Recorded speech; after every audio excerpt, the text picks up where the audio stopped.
Oliver Twist by Charles Dickens, 1838. So, Charles Dickens, Oliver Twist. It's a classic. I think the real characters in the story, Oliver Twist is like the protagonist, but he's not the hero. He's kind of just like a helpless, do gooder little boy. I think he is the essence of incorruptible virtue. So I think the book plays on like nature versus nurture a lot. Oliver Twist is the essence of the incorruptible virtue. And he's surrounded by different shades of corruption. You have Fagin the Jew, and he is the bad guy. He's just completely corrupt. Then you have all of these other characters. There's a hero. I say the hero is Mr. Brownlow, and that's Oliver's main benefactor.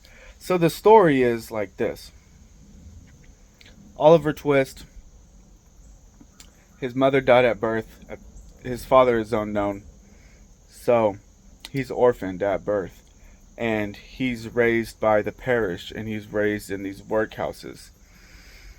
Um, he goes to this workhouse, and then there's that famous event where all the kids are like they're like on starvation rations, right? They get this gruel to eat every day, and it's like very little.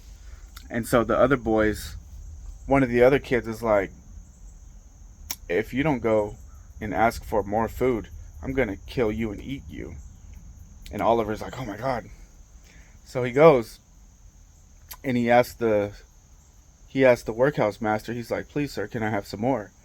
And they're like, more? You want more? Like, you're out of your damn mind. And so they basically put up a flyer that Oliver's for sale. That 5 pounds will go to anybody who will take him and who can apprentice him. So he gets apprenticed out to an undertaker. He goes to live at the undertaker's house, and he becomes like a professional mourner. And he has to sleep in the workshop where the undertaker builds coffins. So he like is sleeping in the room with all these coffins. So anyways, he gets into a fight with another boy there, and he runs away. He runs to London. On his way to London, he's picked up by the Artful Dodger. The Artful Dodger's like, um, he's like, I know a place where you can stay. I know some people who will help you out. Come with me. So he goes, and he ends up at Fagin's house.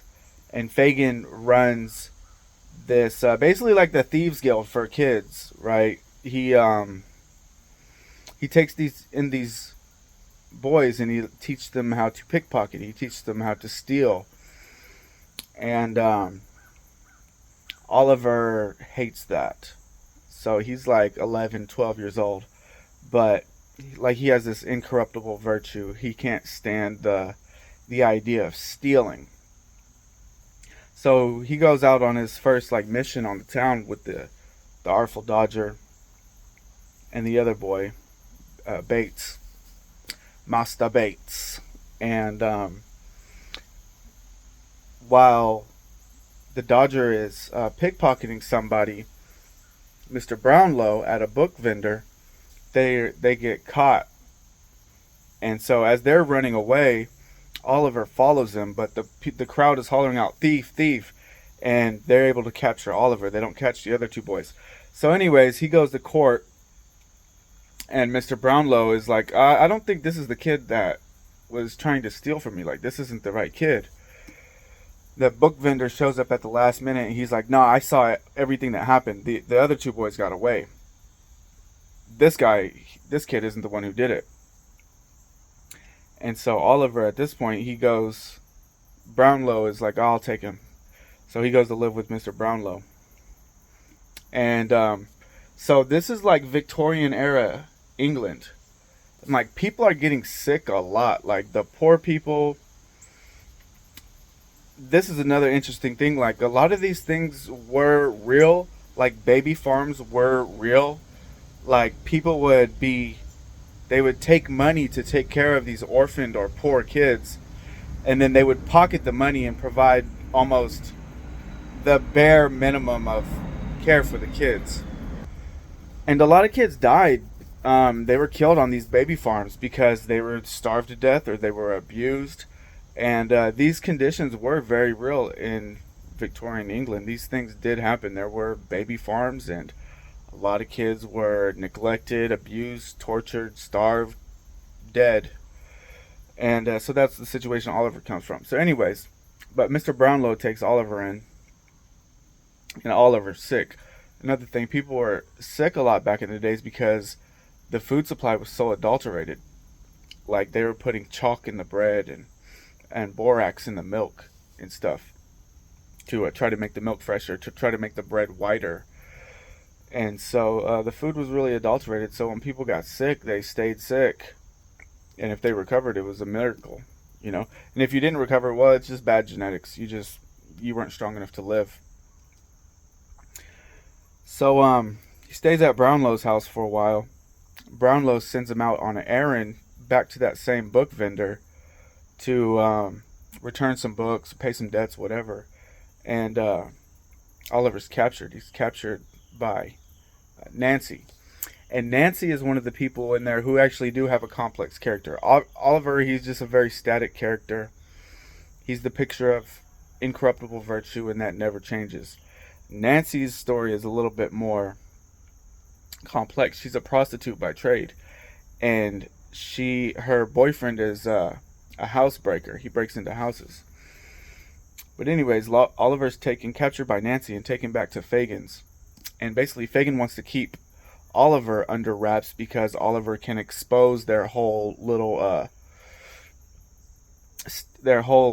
crime ring that they have going on. So in this little crime ring, you have Fagin the Jew, and he receives all the stolen property. He's a fence, so he'll take stolen property and buy it from you for, fractions of what the value is, because you have nowhere else to get rid of it. So these boys, they'll steal things, they'll bring it to Fagin, and Fagin will feed them and house them.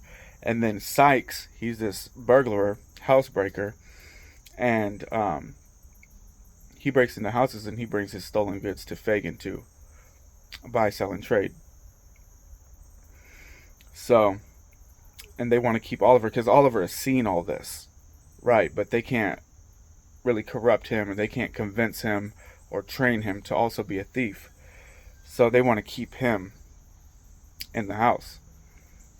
But Sykes, the burglar, decides that, Oliver could be very useful to me because he's so tiny.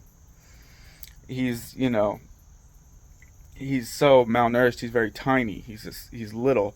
So Sykes is like, I can take Oliver with me and I can put him through a window, and then he can come unlock these houses so that I can rob them. And so that's the deal. Sykes takes Oliver on with him to hit a lick to go rob this house. And he puts Oliver through this window, and Oliver runs up to tell the homeowners that, hey, this guy's trying to rob you. Well, they're not sure what's really going on, and they shoot. And I guess they hit Oliver, but and he runs away. So he crashes out in the woods or whatever, in a ditch, and he's wandering back. And he makes his way back to this house, and he rings the doorbell, and he's basically telling on everything that happened. Well, these people take pity on Oliver, and they take him into their house and pretend like he has nothing to do with it. There's a whole investigation, but they're like, oh no, this isn't the guy. He's just some random dude. So they take care of Oliver. At this point, it's a doctor and a girl named Rose and her aunt, right, something like that. And so it keeps going on, and eventually Fagin and this other dude named Monks see Oliver. They're walking by, and they see Oliver in the window. And long long story short, from there on out,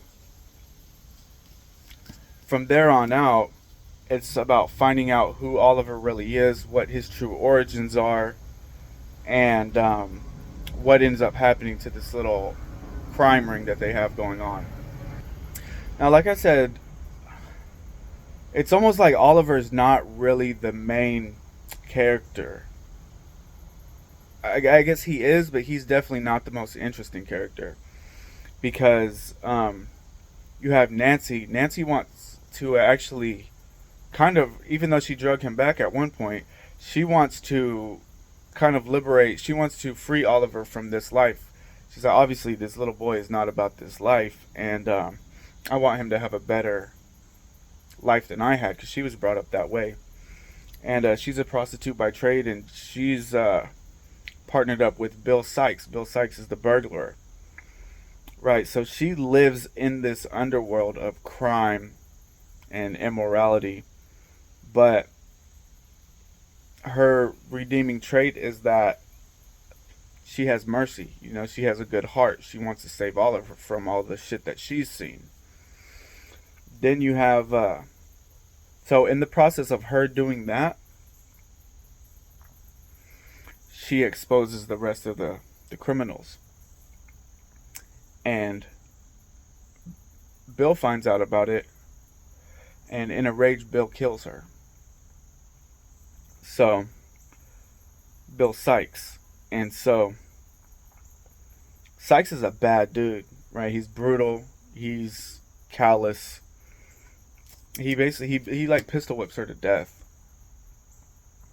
But, you know, it's not clear that he has necessarily remorse, but he does feel guilt. I think he more has fear of getting caught, fear of being punished, because like what's awaiting him, you know, they're gonna hang him for sure. Like he's gonna be hung. In those days, they didn't have like necessarily prisons like they do today. This is Victorian England. They had penal colonies. They will go send you off to Australia. They'll go send you off to an island, or just go sit you on a barge, and you'll just sit in a ship and do your prison on a ship, or send you overseas or somewhere. They're not paying to house you and feed you like prisons do today. They're just getting rid of you. They're just kicking you out of society, putting you on a boat and send you somewhere. So that's what's in store for like the Artful Dodger or Bates. But what's in store for Sykes and Fagin is they're going to hang. So Sykes, he almost goes into kind of a psychosis after he murders Kate. And it's not, like I said, it's not really clear whether that's remorse or just regular guilt.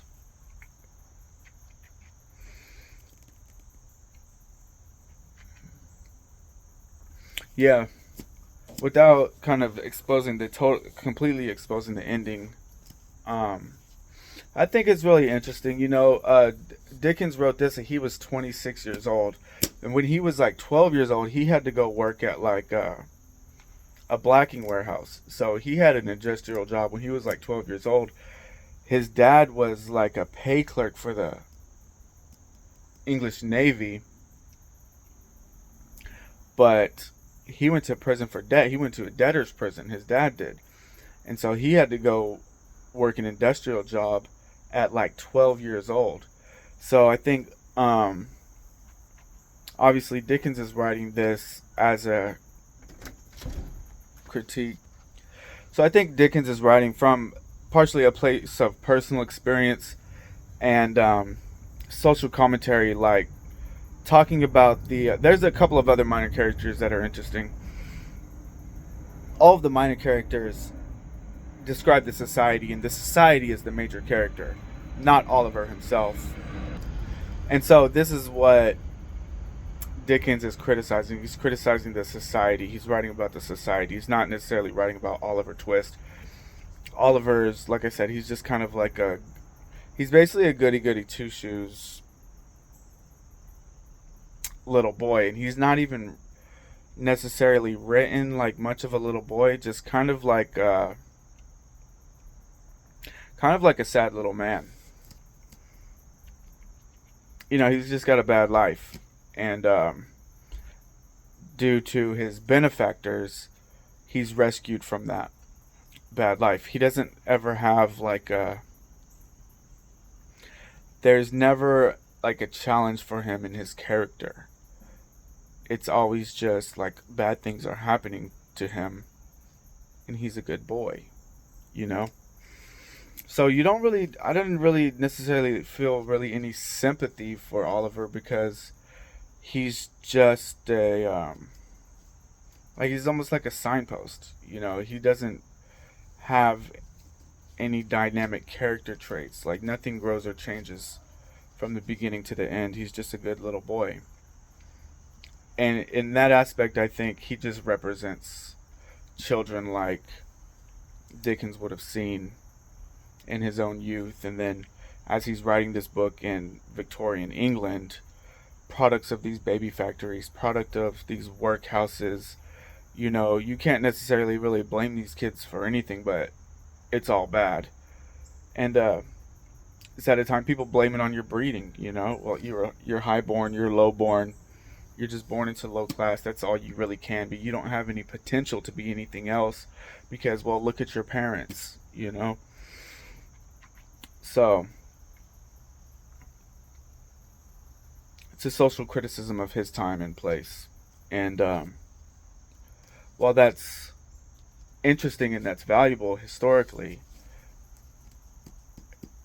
it's not totally relevant maybe in our modern time, but it is a classic, and it is pretty interesting. I wanted to read Bleak House next, but it's like almost twice as long. And so I'm probably not going to do that. But yeah, Oliver Twist, of course, there's movies, there's abridged versions, musicals, plays. It's all been done. It's very famous, but I still think it's worth a read. I like it. And I think the first Dickens that I ever read, I was pretty young, and it was Great Expectations. And that was a challenge for me. I remember reading it, and it was almost like another language because I forgot what the word is, but when the dialogue is written in the same way that people speak, so that was kind of challenging. Like pray tell, and how the characters speak to each other in Victorian English. The first time I read it, talking about Great Expectations, I don't know, man. I was probably like maybe like 12 years old or something, and I got this book somehow, and I'm like, I'm gonna read this, and it was challenging, and I think that was very valuable for me to come across that and to take that challenge, because yeah, it's pretty good. It's a good thing. But that's my review of Oliver Twist. It's not like an in-depth analysis, I just have really picked back up reading, and I just enjoy it. I'm not trying to make any philosophical statements about the book, but thanks for watching.